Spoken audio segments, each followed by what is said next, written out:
Halo teman-teman semua, selamat datang kembali di Satu Harian Menjadi Murid. Nah, kalau kita kemarin baru aja selesaiin Keluaran 13, hari ini kita akan masuk ke Keluaran 14 dari ayat 1 sampai 14 nih teman-teman. Hari ini kita akan membahas tentang Firaun bertindak untuk penghabisan kali. Nah, seperti biasa aku akan bacain dulu bacaan firman Tuhan kita untuk hari ini ya teman-teman. Keluaran 14 ayat 1 sampai 14. Firaun bertindak untuk penghabisan kali. Berfirmanlah Tuhan kepada Musa demikian. Katakanlah kepada orang Israel supaya mereka balik kembali dan berkemah di depan Pihahirot, antara Migdol dan laut, tepat di depan Baal Zephon, berkemahlah kamu di tepi laut. Maka Firaun akan berkata tentang orang Israel, mereka telah sesat di negeri ini, padang gurun telah mengurung mereka. Aku akan mengeraskan hati Firaun sehingga ia mengejar mereka, dan terhadap Firaun dan seluruh pasukannya, aku akan menyatakan kemuliaanku sehingga orang Mesir mengetahui bahwa akulah Tuhan. Lalu mereka berbuat demikian.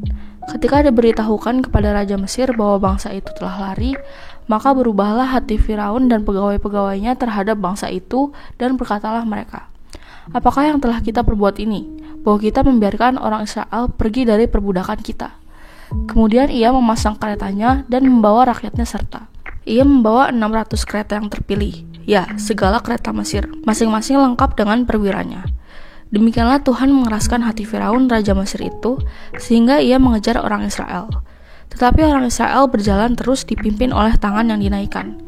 Adapun orang Mesir, segala kuda dan kereta Firaun, orang-orang berkuda dan pasukannya, mengejar mereka dan mencapai mereka pada waktu mereka berkemah di tepi laut, dekat Pihahirot di depan Baal Zephon. Ketika Firaun telah dekat, orang Israel menoleh, maka tampaklah orang Mesir bergerak menyusul mereka. Lalu sangat ketakutanlah orang Israel dan mereka berseru-seru kepada Tuhan. Dan mereka berkata kepada Musa, apakah karena tidak ada kuburan di Mesir, maka engkau membawa kami untuk mati di padang gurun ini? Apakah yang kau perbuat ini terhadap kami dengan membawa kami keluar dari Mesir? Bukankah ini telah kami katakan kepadamu di Mesir? Janganlah mengganggu kami dan biarlah kami bekerja pada orang Mesir. Sebab lebih baik bagi kami untuk bekerja pada orang Mesir daripada mati di padang gurun ini. Tetapi berkatalah Musa kepada bangsa itu, janganlah takut, berdirilah tetap dan lihatlah keselamatan dari Tuhan yang akan diberikannya hari ini kepadamu. Sebab orang Mesir yang kamu lihat hari ini tidak akan kamu lihat lagi untuk selama-lamanya. Tuhan akan berperang untuk kamu dan kamu akan diam saja. Ya, demikian teman-teman bacaan firman Tuhan kita untuk hari ini. Sekarang kita langsung masuk ke satunya ya. Nah, oke guys, di ayat 1 sampai 4 ini sampai sekarang arak-arakan orang Israel berada di Tenggara. Perjalanan hari lain ke arah ini akan membawa mereka melampaui batas Mesir ke wilayah gurun di sebelah timur danau yang pahit, yang kering, tanpa pohon dan tanpa air. Bayangin ya, minum apa mereka?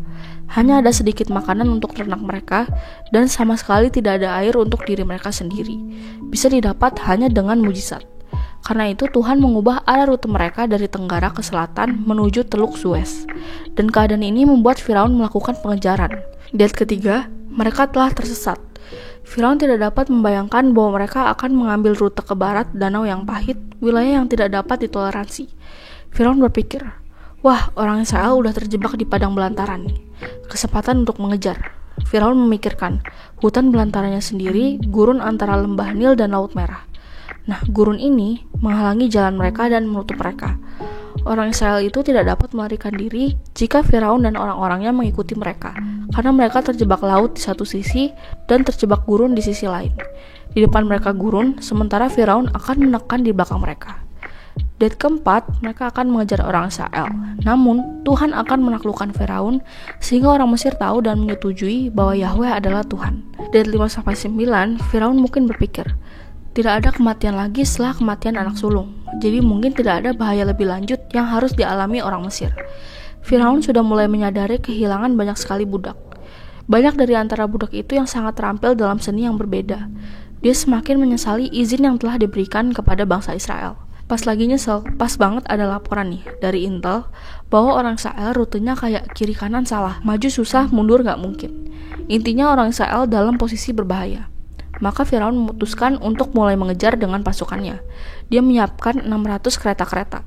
Setidaknya ia menyiapkan 100.000 pasukan, semua tentara yang dilatih dan disiplinkan, yang terbiasa dengan peperangan. Gerombolan budak yang melarikan diri, tidak terbiasa berperang. Meskipun mungkin 5 atau 6 kali lebih banyak dari tuan rumahnya, aka orang Mesir.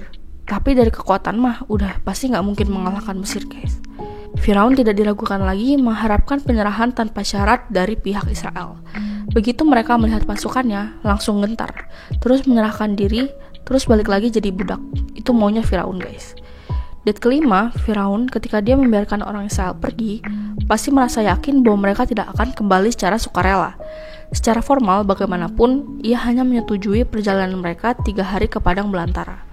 Ketika berada di Etam, di tepi hutan belantara, mereka tidak memasukinya, tetapi malah berbaris ke selatan, dan orang-orang Mesir mungkin secara alami melaporkan, "Loh, katanya orang Israel memberikan korban bakaran untuk beribadah kepada Tuhan mereka. Lah, kok ini kelihatannya bukan mau ibadah?" Nah, sebenarnya laporan ini awalnya nggak langsung bikin Firaun gercep ngejar mereka sih. Tapi pas dengar orang-orang terjebak, ada pada posisi yang kurang menguntungkan, mungkin diperhadapkan pada pilihan antara kelaparan atau kembali ke Mesir, langsung Firaun dan para pelayannya satset berbalik melawan orang-orang Israel. Date ke-6, Raja Mesir dari saat dinasti ke-18 selalu pergi berperang dengan kereta. Kereta-kereta itu terbuka di belakang. Kereta itu memiliki 2 roda dan 1 tiang dan ditarik oleh 2 kuda. Biasanya hanya berisi 2 pria, prajurit, dan kereta. Date ke-7, ada 600 kereta yang dipilih. Date ke-8, orang-orang Israel keluar dengan berani dan percaya diri, bukan sebagai buron. Orang-orang Israel akan menunggu selama tiang awan tidak bergerak. Date 10-14, orang Israel jadi ciut hati melihat tentara Mesir mengejar mereka. Mereka tahu banget, pasukan yang nyusulin mereka adalah tentara terlatih yang sepenuhnya dilengkapi untuk perang, yaitu dengan helm, perisai, pedang, dan tombak, dibandingkan dengan orang banyak yang tidak pernah latihan perang, tidak bersenjata untuk sebagian besar, dan sepenuhnya tidak terbiasa dengan peperangan. Yang mengejutkan adalah keberanian dan kepercayaan diri Musa. Musa meskipun hanya mendapat informasi yang samar-samar bahwa Tuhan akan dimuliakan oleh Firaun dan semua rumahnya, sangat yakin bahwa semua akan berjalan dengan baik. Umat Israel tidak punya alasan untuk takut. Mereka punya Tuhan yang mengasihi mereka, Tuhan yang akan berjuang untuk mereka. Mereka hanya harus memegang Tuhan sebagai sumber kedamaian mereka. Ya, jadi demikian teman-teman firman Tuhan kita untuk hari ini. Nah, sekarang aku mau kalian buat merefleksikannya. Nah guys, hari ini kita belajar Allah Yahweh yang telah membawa bangsa Israel keluar dari tanah Mesir. Dalam perjalanan menuju tanah yang dijanjikan, kejebak guys. Kiri laut, kanan hutan, depan padang gurun belantara, belakang lagi dikejar Firaun dan pasukannya. Namun, kita lihat Musa tampil sebagai seorang pemimpin. Ia meyakinkan orang Israel bahwa Tuhan Allah akan berperang bagi mereka. Jadi jangan takut. Jadi, yuk kita belajar untuk menyerahkan seluruh perjuangan hidup kita kepada Allah Yahweh yang akan berjuang untuk kita. Tuhan akan berperang untuk kamu dan kamu akan diam saja. Yuk bisa yuk teman-teman. Nah lalu, pertanyaan efektif untuk hari ini ada 2 nih guys. Yang pertama, apa yang kamu pelajari dari pribadi Allah hari ini? Dan yang kedua, bagaimana caranya kamu menyerahkan pergumulan hidupmu dan meyakini bahwa Allah Yahweh akan berjuang untukmu? Seperti biasa, teman-teman mau jawab sendiri, atau kalau mau komen di bawah jawaban kalian juga boleh banget guys. Ya jadi segitu aja satu kita untuk hari ini. Sekarang aku mau pimpin kalian dalam doa penutup ya teman-teman. Teman-teman, mari kita berdoa. Tuhan Yesus, tolonglah aku untuk taat dan setia mengikuti narasi Tuhan dalam hidupku.